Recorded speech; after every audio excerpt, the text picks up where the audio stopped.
All right, we want to bring you some breaking news right now. 12:13 in the afternoon, a press conference happening right now about the shooting of the 3 college students. This is in Burlington, Vermont. All 3 of them Palestinian Americans. A person was arrested in connection with this. He just appeared in court a short time ago. You can see the police chief and the mayor of Burlington there getting ready to give the press a briefing, give us an update on, hopefully we find out more on the condition of these young men.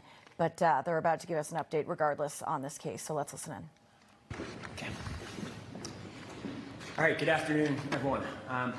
My name is Mayor Moreau Weinberger, and I want to thank you all for joining us here in Burlington's City Hall. The Saturday evening shooting of 3 young Palestinian college students visiting Burlington on their holiday break was one of the most shocking and disturbing events in this city's history. This horrific, unprovoked attack was a tragic violation of the values and character of this welcoming, inclusive community. I'm grateful that as a result of a huge, coordinated law enforcement response led throughout by the Burlington Police Department, that the suspected shooter was off the streets in less than 24 hours, and that we were able to announce the arrest of Jason Eaton just after midnight last night, so that Burlingtonians were able and relieved to go to school and work this morning knowing that the shooter was in custody. Mr. Eaton has now been arraigned and charged with triple attempted murder, charges that carry the potential for life sentences. This case remains the top priority of the Burlington Police Department. The investigation will continue, as will our collaboration with state and federal partners, to give our prosecutors the strongest case possible and to ensure that Mr. Eaton is held fully accountable for his actions. These law enforcement actions, while outstanding, will not erase the damage done by Saturday night's violence. It is incumbent on all of us to continue supporting the victims, their families, and their communities. We are honored to be joined at this press conference by Rich Price. Rich is a longtime Burlingtonian, and he was hosting the 3 young men during their visit. And he's also the uncle of Hisham Awartani, who was the most seriously injured of the 3 men. I believe we are also joined, although I've not had a chance to meet him directly, we've spoken by phone, but I believe Radi Tamimi is either here or on his way. He just flew in from California this morning, and he is the uncle of Kenan Abdul Hamid. Rich, and I hope you'll share this with Roddy if I don't get a chance to directly, I am so sorry that this terrible event happened to your nephews here in Burlington. Thank you for your collaboration and coordination, Rich, throughout this ordeal, including the conversations that we had yesterday, and please know that the city is going to continue to do all that we can to support you and your loved ones during their recovery. We're going to get a chance to hear directly from Rich in a minute. I hope that Burlington's Palestinian, Arab, and Muslim communities see in today's prompt arrest the city's commitment to justice and to keeping all members of our community safe. I have been and will continue to be in communication with Muslim leaders about how Burlington can support their communities through this time of war and high international tension. I want to thank you, Chief Murad, and the hardworking and skilled Detective Bureau led by Lieutenant Mike Beliveau for once again bringing a shooting investigation to a prompt resolution. Your quick and forceful actions over a holiday weekend on the heels of the push you've been making to solve the November 12th double homicide speaks to the commitment and the character of the Burlington Police Department. I'm grateful, Chief Murad, also for your leadership creating the Chittenden County Gun Violence Task Force more than 1 year ago, as we experienced a spike in gun violence this community has never experienced before. As you will hear in a moment when Chief Murad reviews the steps that led to the arrest of Mr. Eaton, that task force of local, state, and federal partners including, critically, both the Bureau of Alcohol, Tobacco, and Firearms, as well as the FBI, responded immediately to the shooting and played a critical role in the events leading to the arrest. This task force has become an invaluable part of our response to serious events at a time when we and so many other law enforcement agencies are understaffed. I'm also very grateful to State's Attorney Sarah George for working deep into the night last night to secure search warrants and bring forward charges. Thank you, Sarah, for your partnership and leadership. And finally, I am grateful that U.S. Attorney Nicholas Karras is here with us. Not only has the U.S. Attorney been extremely supportive throughout this event, the federal government has provided enormous technical resources and law enforcement capacity throughout. And I have received direct support from the White House and the Department of Homeland Security as well as we navigated this unprecedented event. In fact, one of the reasons that this press conference got started a little bit late is that I just had an extended phone call with President Biden. It was my honor to thank the President for his leadership and caring for our community and for the victims of this terrible crime. And it was also my honor to make clear to him the critical role that federal partners have played in securing this quick arrest. We are very fortunate to have dedicated public servants working in the federal government who are committed to holding shooters accountable for gun violence despite the enormous barriers in the law and regulations that they face in trying to conduct that mission. And with that, I would like to ask Chief Murad to walk us all through the events since Saturday night that led us to now. Thank you, Chief. Thank you, sir. And hello, everyone. My name is John Murad. I am the Chief of Police here in Burlington. And first of all, I want to acknowledge that 3 young men have been the victims of an unprovoked and terrible crime, and that their lives have been changed forever. One in particular faces a tremendous struggle and recovery with injuries that may be lifelong. They've been named elsewhere, but in my personal communications with the family and in detectives' communications with the victims, initially that was not something that they wanted, and so our communications thus far have not named them. But in their innocence and their suffering, and for that of their families and their community and our community, that can't go without mention. And next, I want to share details about this incident and the investigation as we currently know them. And all of this is preliminary information for an investigation that is ongoing. And this is only the beginning of this investigation for our detectives, for the Office of the State's Attorney, and for our federal partners as well. We allege that Jason J. Eaton, 48, committed 3 acts of attempted murder. On Saturday, November 25th of 2023, at approximately 18:26 hours, in front of an address at 69 North Prospect Street, we received calls that people had been shot and there had been gunfire. Officers arrived and found 2 men shot at that location, being tended to by people from the address who had brought out blankets to cover them. It was a very cold night. Both of these men were incapacitated by the gunfire, but they were talking and conscious. Another individual was located on a street to the east, also suffering from a gunshot wound.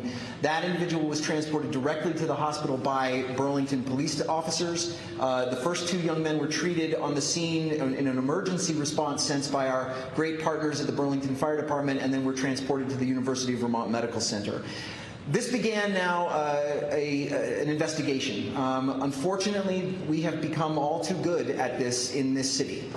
We have gone from a city that routinely saw 2 gunfire incidents a year to a city that saw 26 last year, and I believe this was number 16 or 15 of this year. We responded. Our detectives were called out. Our identification unit, or the CSI kind of unit that we have, was called out, and so was the Chittenden County Gun Violence Task Force, which was a creation of Alex Schmidt at the ATF, of this police department and of partners at Milton, at Colchester, at the South Burlington Police Department. All of these members responded to this incident, and we began the things that we do: evidence recovery, a canvas. A partner with Fish and Wildlife brought a canine. That canine did a track, but was most instrumental in finding additional evidence at the scene that was hidden and obscured in the grass. We recovered ballistics evidence at that scene. We recovered shell casings from a .380 semi-automatic, and that was Hornady ammunition with a red tip. Both of those things aren't entirely usual. They're not uncommon, but we see 9mm more often than we see .380s, and that was something of note. Obviously, this was only the beginning of an investigation. The young men were interviewed by detectives. They stated that the person had not made any comments to them and had merely approached them while they were walking down the street, essentially minding their own business. And they were speaking in a mixture of English and Arabic, which is their wont. Two were wearing keffiyehs, and they had no knowledge of this individual, had not encountered him before. He stepped off a porch and produced a firearm and began discharging that firearm. We recovered rounds, ballistics consistent with 4 rounds, and all 3 of the individuals of the young men were struck. Our detectives worked that scene. We closed the scene once we had recovered all the evidence that we could, and we began the processes to follow this through in the new day. So on Sunday, we began new interviews with witnesses, with victims who were available to us. One was not, owing to medical treatment. We began re-canvassing. Patrol officers, which are the backbone of any police department, had done that kind of work at the initial response. Canvases, knocking on doors, attempting to see whether there were cameras in the vicinity. Unfortunately, we did not have a lot of good camera coverage as we have in other incidents in our downtown. But today, on Sunday, detectives began to do that again working with detectives out of that Chittenden County Gun Violence Task Force and with new partners too. So not only our normal long-term partners in the ATF, but new partners as well, folks with whom we have strong relationships but don't have occasion to work as often, but were brought in by the tremendous amount of concern and attention that this case garnered at the highest levels of government. I received personal calls from both senators, from our congresswoman. We knew the governor was paying attention to this case, and we knew that it was being addressed at the highest levels, as well as the mayor's phone call with the president just now indicates. The FBI brought in a number of people and were able to augment our resources as we pursued this case. At approximately just after 3:30, at approximately 15:38, during a door knock canvass at the location of the shooting, members of the ATF knocked on a door that had been closed the night before. Officers that the previous night had done a sweep of that entire location for both investigatory reasons and for security. So armed officers went through that apartment building, but we did not have probable cause to go into every single apartment. So if people answered the doors, we spoke to them. And if they didn't, or if the apartment appeared closed, it is in fact a holiday weekend, we had no legal authority to go into units in that moment, especially since at least one witness had indicated that the shooter had in fact left the scene heading north. And so the notion of being able to just enter apartments was not available to us. We instead did this re-canvass door knock, and upon knocking on one door, the ATF agents were greeted by a man who stepped out of the door towards them with his palms up at waist height and stated something to the effect of, "I've been waiting for you." The ATF agents said, "Why is that?" And the gentleman said in some substance, "I would like a lawyer." He stepped into the hallway. They moved between him and the door and said, "Well, why is that?" He stated, I would like a lawyer. "Do you have any guns in there?" He stated that he had one. They asked if he had any others.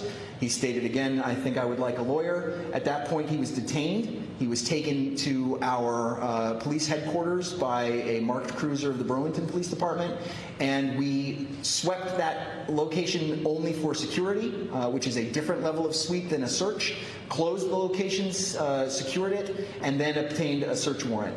Working closely with the state's attorney's office and with the U.S. attorney's office to make certain that that warrant was something that was going to be useful to both if it came to being something that we would use either with the state's attorney or with the U.S. attorney. We conducted investigations during that time as well, including finding out that the gentleman in custody, Mr. Eaton, had purchased a 380 recently. We discovered that there was we spoke to some people who knew him. The warrant was granted by a Vermont judge, and it was executed at approximately 21:53 hours. And at that point, during that search, we recovered a .380 firearm and Hornady red tip ammunition. ATF tests through the National Integrated Ballistic Information Network, or NIBIN, have since connected that firearm to the casings that were recovered at the scene of the shooting. You know, cops often say that it's better to be lucky than good, but it's really even better to be both. And I believe that's what we have here. We certainly had a lot of incredibly good work, but to go to an address and find that individual in this way too is a little bit more than just good work. We have a lot more to do, however. Even with this arrest, we are still working. There is more investigation to be done, and that includes trying to determine motive. We still do not know as much as we want to know. But I would urge the public and you in the media to avoid making conclusions based on statements from people who know even less than we currently do. We are working hard to find out this information, and we are nowhere near the end of this investigation.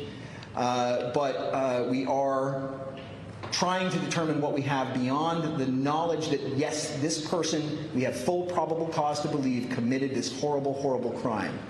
Our next step will be building that case to make certain that it is as strong as possible when so that we can deliver it to the state's attorney.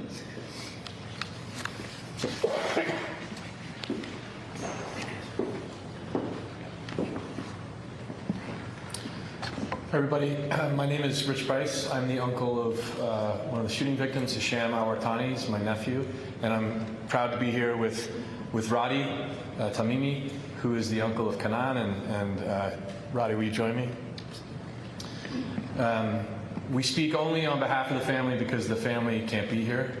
I want to say that these three young men are incredible, and that's not just proud uncles speaking, but it's true. They have their lives in front of them. They are committed to building incredible lives. They each go to great schools. They were our house guests for Thanksgiving, as they have the past few Thanksgivings. We had just been to my 8-year-old twins' birthday party. These three college students, who, if you're in college, who wants to go to an 8-year-old birthday party? But these three guys did, and they came. They played with my boys. We had just come home, and they were walking around the block. And this is when this happened. I can tell you that I've been with them almost constantly since Saturday evening. I've been listening to them talk to one another and try to process the events. And I'm blown away by their resilience, by their good humor in the face of these difficult times. And I want to extend gratitude on behalf of the families to the leadership of Chief Murad and the work of the Burlington Police Department, the work of the federal agencies that are on the ground, to Mayor Moreau and his team. I moved here 15 years ago, and I never imagined that this sort of thing could happen. And my sister lives in the occupied West Bank, and people often ask me, aren't you worried about your sister? Aren't you worried about your nephews and your niece? And the reality is, as difficult as their life is, they are surrounded by an incredible sense of community. And tragic irony is not even the right phrase, but to have them come stay with me for Thanksgiving and have something like this happen speaks to the level of civic vitriol, speaks to the level of hatred that exists in some corners of this country. It speaks to a sickness of gun violence that exists in this country.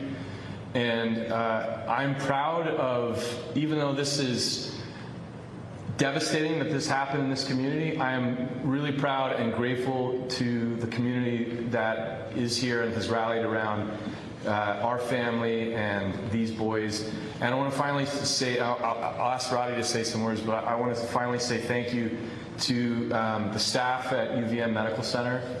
The doctors and nurses and staff have been so kind and committed to the well-being of these young men. I'm grateful to them, as is the families. Roddy here, the uncle of Kanan, just flew in from California, and I haven't had a chance to say hello, Roddy. Hello. I don't know that I have the same words that you have prepared, but thank you for that. He speaks for myself and the whole family, for all three of the families involved. I'm still processing everything. I just got here from California and walked right in, as you saw. We consider ourselves very lucky at this point as far as Kenan's family is concerned. Not so with Hisham and Tahsin. We're really praying for them, and we're still in shock over this. And as he stated, Kenan grew up in the West Bank, and we always thought that that could be more of a risk in terms of his safety, and sending him here would be the right decision. And we feel somehow betrayed in that decision here, and we're just trying to come to terms with everything. At this point, I don't have much else to add. I think Rich did a great job. Thank you.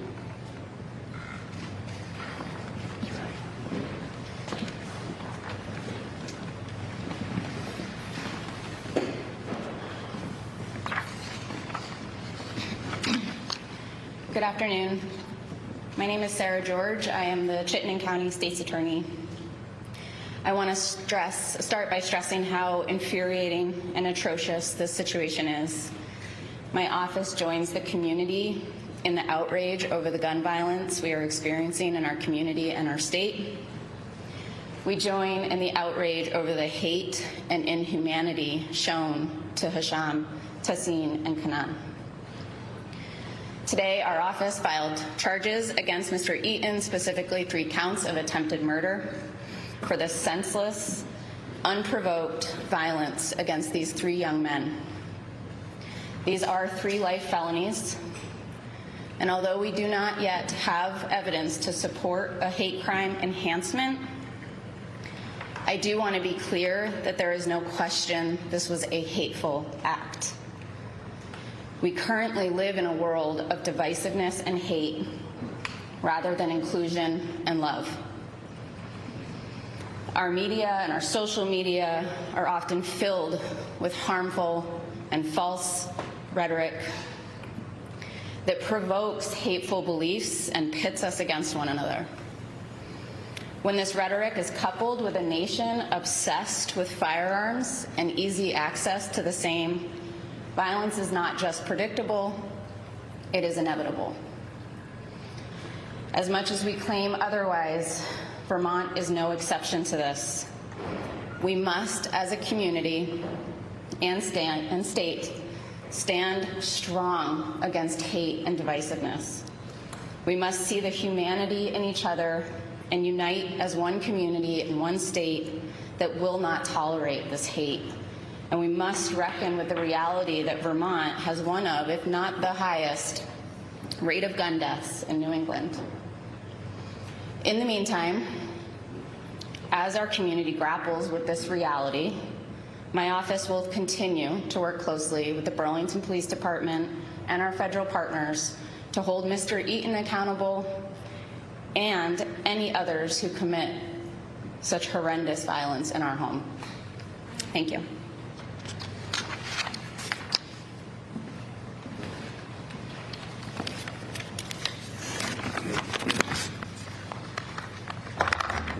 Good afternoon. I'm Nicholas Karist, United States Attorney for the District of Vermont. First of all, I would like to express my empathy and condolences to the 3 victims and to their families and the affected communities. Rich and Roddy, your perseverance and your statements today are moving and profound, so thank you.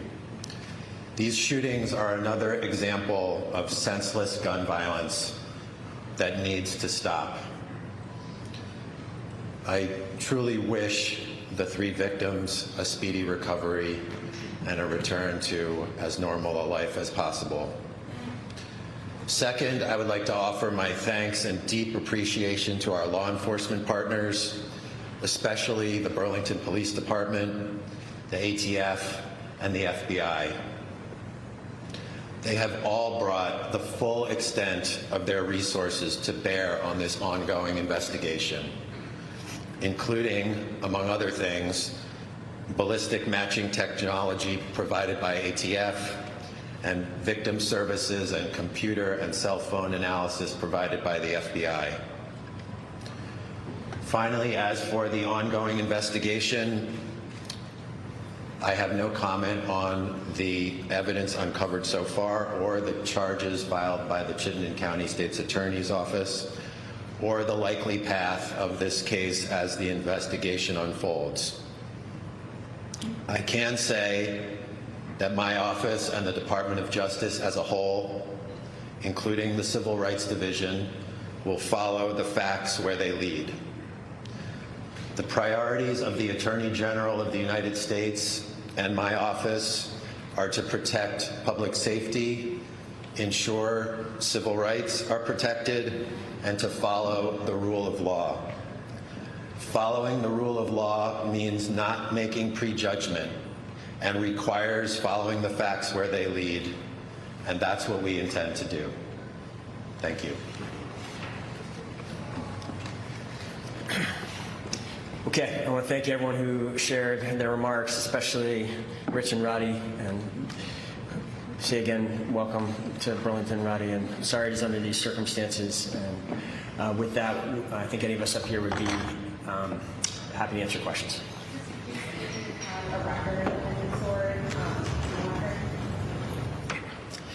Here in Vermont, we have one traffic interaction. We believe that he arrived sometime in the summer and has not been a resident here for long. We believe he came from the Syracuse area, and we have made contact with people who knew him there. We are working on developing whether or not there are additional records in other places. But insofar as Burlington goes, no, it does not appear that he does. It also appears that he's a very recent arrival here. And Chief, you mentioned that the suspect welcomed the officers effectively a day after shooting these young men and said, "I've been waiting for you." How did the officers react? And what was the suspect's mood and general disposition? So the suspect, it was not our officers. These were agents of the ATF, really terrific men who are embedded in this community, work regularly with our officers. They encountered him, from what I understand, in sum and substance. It was a matter of knocking on the door, appearing. He appeared very nervous. He was shaking. He produced his hands empty, stated, "I've been waiting for you." Why is that? I think I need a lawyer. Do you have any weapons in there? There's a shotgun inside. Anything else? I think I need a lawyer. And at that point, he was detained. His affect was remarkably, there was shakiness and a sense of concern, but also something of a lack of affect. I watched his being presented with the information that he was going to be charged with attempted murder ×3, and his reaction was negative. There was very little reaction, an affect-less reaction to the information that he was going to be charged with attempted murder ×3. Can you tell us about... Here's how I'd like to, we've got a lot of people interested in answering questions. I'll try to moderate, and if you could raise your hand, and I'll try to recognize you. So go ahead. Thank you so much, all of you, for sharing this information, and thanks to the families for being brave and sharing your story, too. Can you tell us the condition of the 3 victims, and can you also tell us if you know a religious affiliation for Mr. Eaton?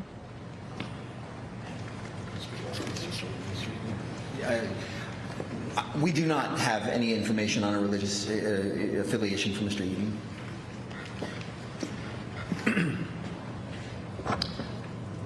All three young men are in ICU, currently in UVM Medical Center. As Roddy said, I think Kanan's injuries are, though difficult, he'll make a full and speedy recovery. Tahsin is in quite a lot of pain. And my nephew Hisham received a spinal injury as a result of the shooting and faces a long recovery. Okay, here in the front row with the blue story. Thank you so much. First question for the chief. You mentioned that you spoke to people that knew Eden. Can you speak a little bit about whether or not they had anything to say about either his mental health or any sort of hate motivation? And for everyone else at the podium, could you also talk, I know that there's no charges for hate crime, but can you talk about any sort of nexus to hate from this? Was there any motivation from what's going on between Israel and Hamas right now? Anything you can speak of? Anything kind of that else? So I think the state's attorney's phrase is the phrase that matters. Whether or not this is a hate crime by the law, it was a hateful act. It's one that we abhor, and anybody who steps out from a porch and attacks 3 random passerby for whatever reason is expressing a form of hate. I'm not prepared to speak about what we learned from the individuals who know Mr. Eden. That's part of the ongoing case. We are working hard on making these kinds of determinations. Among other evidence that was recovered at the apartment is computer evidence. We will be making efforts with the great assistance of the Federal Bureau of Investigation and the incredible skill sets that they can bring to bear on looking into those devices and seeing whether or not we find histories. We know that in other instances and other places, there have been writings, for example. There have been things that people have left, social media ghosts and things online that have given us the opportunity to impute motive. We do not currently have that, and what we do have I'm not yet prepared to discuss at this stage of the investigation. Okay, Mike, go ahead. Now, could you talk about your agents and exactly what happened when they got there? I mean, was it their training? Was it their experience? That the ATF agents just felt there was something wrong? Mike, I'm going to speak on behalf of our federal partners. The chief described the situation at the door. To be frank, Chief Murad knows more exactly about what happened at the door than I do. So if there's more to add beyond what the chief said, he can do that. Otherwise, we're going to have no other comment about what happened there. Well, like his own guys speak.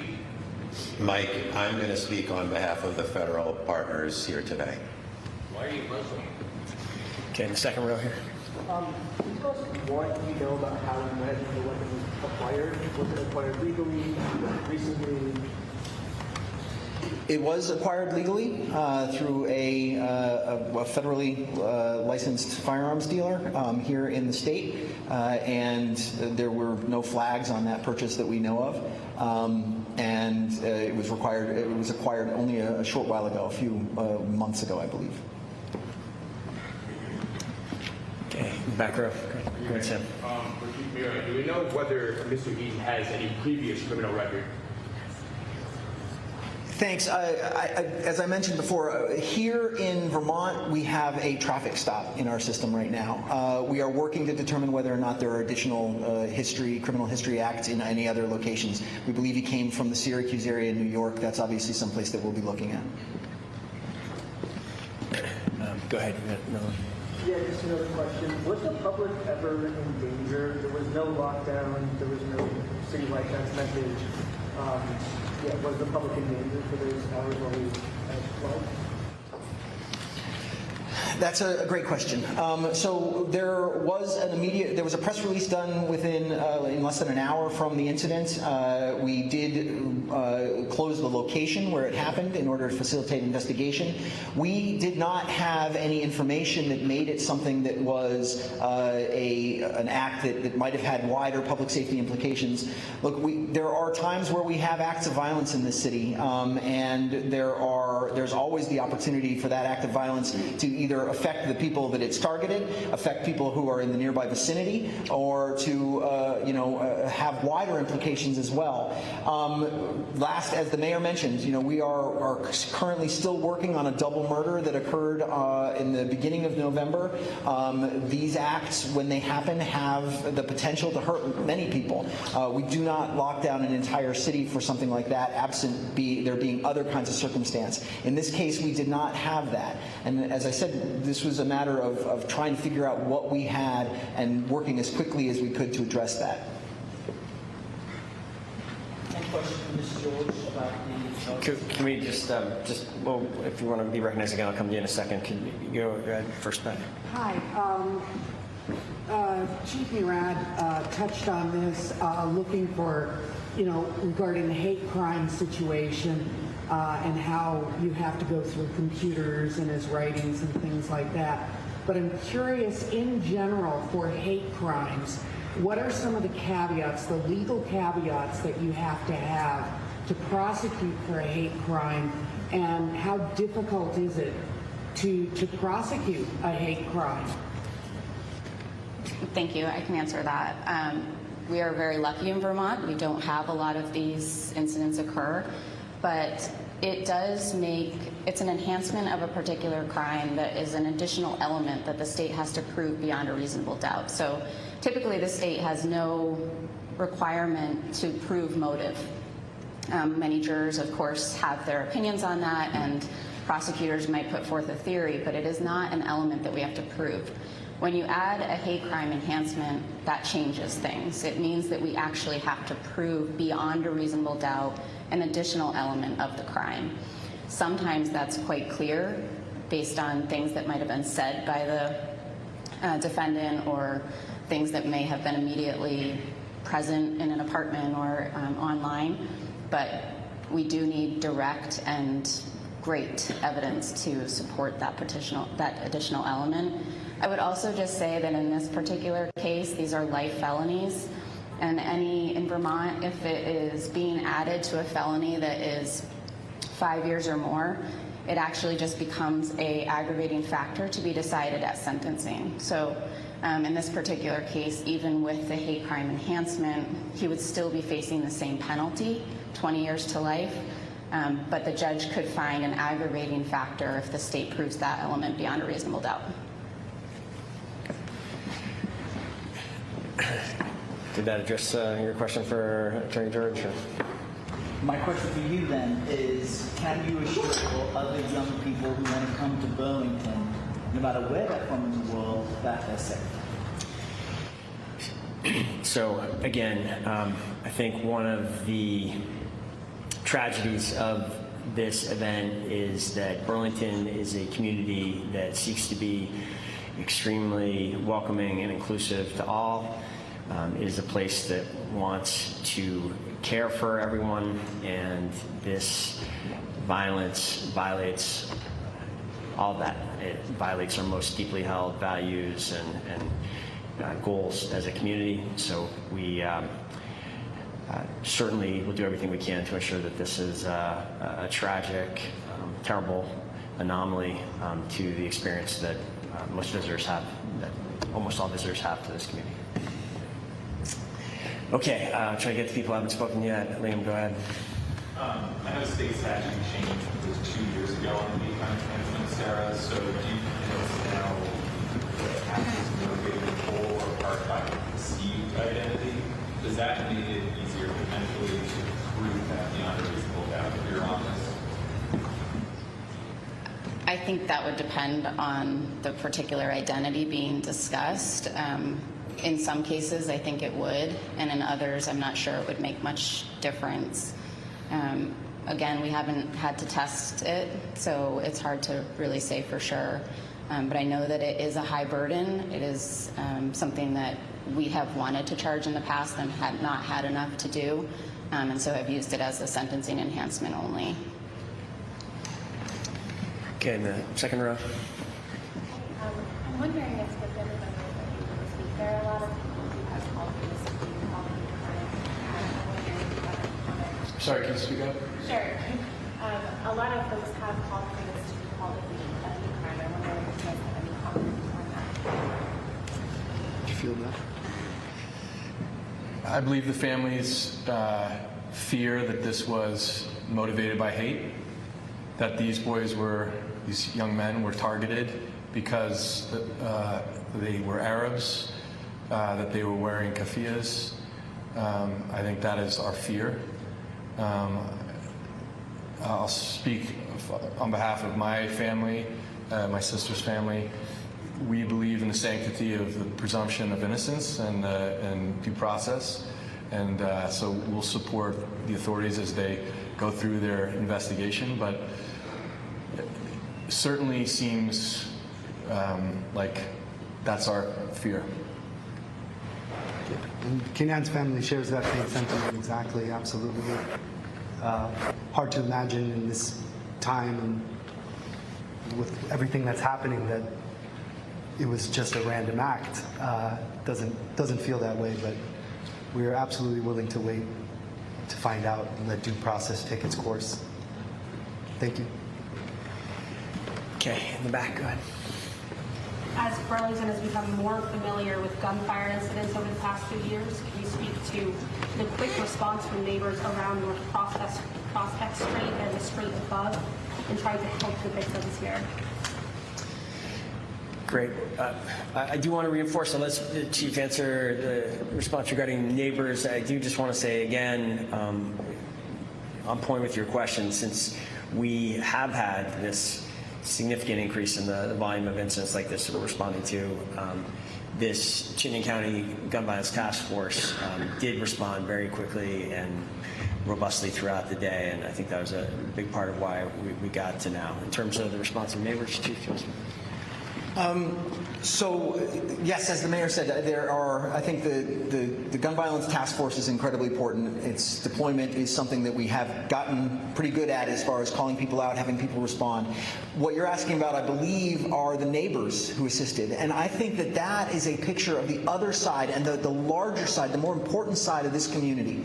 That you had people inside who came out and immediately began to care for these injured young men and reacted in a way that was about helping and about the same kind of positive communal aspects that are the hallmark of this community, and not the actions of this individual that we are going to do our best to hold accountable.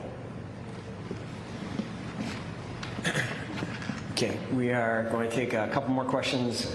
Go ahead. Can you tell us anything more about the traffic stop?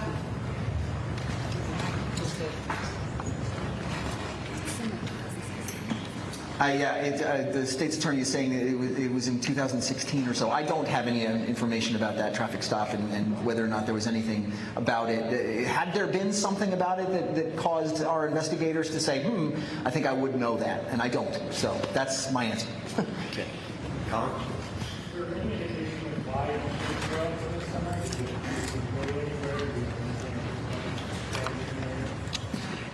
No, at this point we don't have that information. That's all going to be part of an investigation. Although, as the state's attorney mentioned, motive is important to us to know. It is not necessarily a component of a charge. Our object was to determine that we have the physical evidence that associates him with this act, and I'm confident that that evidence is very strong.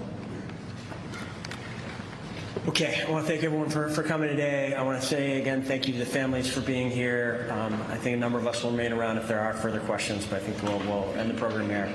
Thank you all to the members of the press corps from really around the country, around the world for being here, and we'll work to get you additional answers if you need them through the day.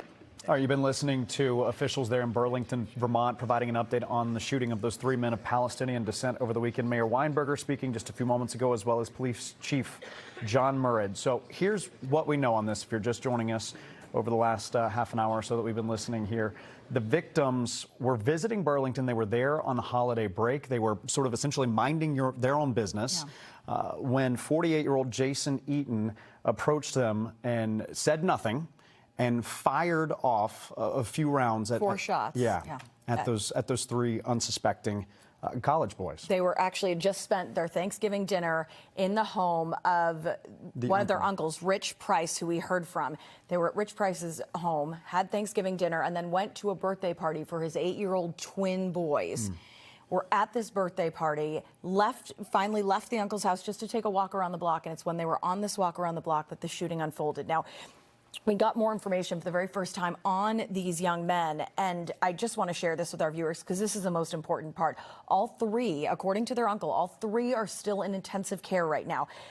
So that we have Hisham Arwatani, who is a junior at Brown University. Now, Hisham is his injuries are the most dire. According to his uncle, the words he used, he says there is a spinal cord injury and he is facing a long road to recovery. We have Tashin Ahmed, who went to Trinity College, and Tashin, we understand, is in quite a lot of pain. Both those young boys were shot in the torso. And then the third victim here, who is Kenan Abdal Hamid. We also heard from his uncle, Roddy. We're going to talk about that in just a moment, but he attends Haverford College in Pennsylvania. He was shot in the lower extremity. He says his injuries will be difficult, but he will make a speedy recovery. And that arguably the most important part here, but I think the family is showing a whole lot of grace and calm considering these 3 young men are still in the intensive care unit in the hospital in Burlington. The other thing that I think stood out as well when Police Chief John Murad was talking about the moment when they apprehended the suspect here, 48-year-old Jason Eaton. He said that ATF arrived to the suspect's home. They knocked on the door, and he answered the door, arms up, and stated, "I've been waiting for you." And they said, "Why is that?" And he said, "I want a lawyer." Yeah. And it was just a few moments after that they detained him. Again, the suspect is 48-year-old Jason Eaton. He was arrested Sunday afternoon. Again, the shooting took place Saturday night. He made his first court appearance virtually earlier this morning, and we know that he pleaded not guilty to 3 counts of attempted murder, and this is attempted murder in the 2nd degree. And we heard from the state's attorney as well as the attorney for Chittenden County, where Burlington is. And basically the evidence, they said that they recovered a gun from Eaton's home. He did admit to them. He told them he had 1 shotgun inside the house. The police officers went in. They took hold of that gun. They had ballistic testing done, and they said that they have matched the casings, the bullet casings found at the scene, to the gun that was recovered from Mr. Eaton's home. And one more thing to note here about that gun that was used. We do know that it was legally acquired and that there were no red flags that were raised in the purchase of that weapon. Also, very quickly, we're running out of time here, but we did find out a little bit more about Jason Eaton, that he just recently moved to Burlington this past summer from Syracuse, New York, has no history in Burlington aside from 1 traffic stop. There was nothing unusual about that stop. But I do want to mention, almost everyone we heard from spoke about and the state's attorney really put it in very profound words here. She said, "The hatred we see online, coupled with our country's gun problem, makes incidents like this inevitable." And we heard the police, as well as law enforcement officials, as well as state's attorney and the district attorney, both talking about the hate, the vitriol, saying that the law might not see this as a hate crime, but she said, make no mistake, this was a hateful action. Yeah, and again, the family also reminding folks to just sit back and let due process sort of roll on here. But again, the big headline, there's 3 young men who were shot. We do know that they all 3 are in the ICU.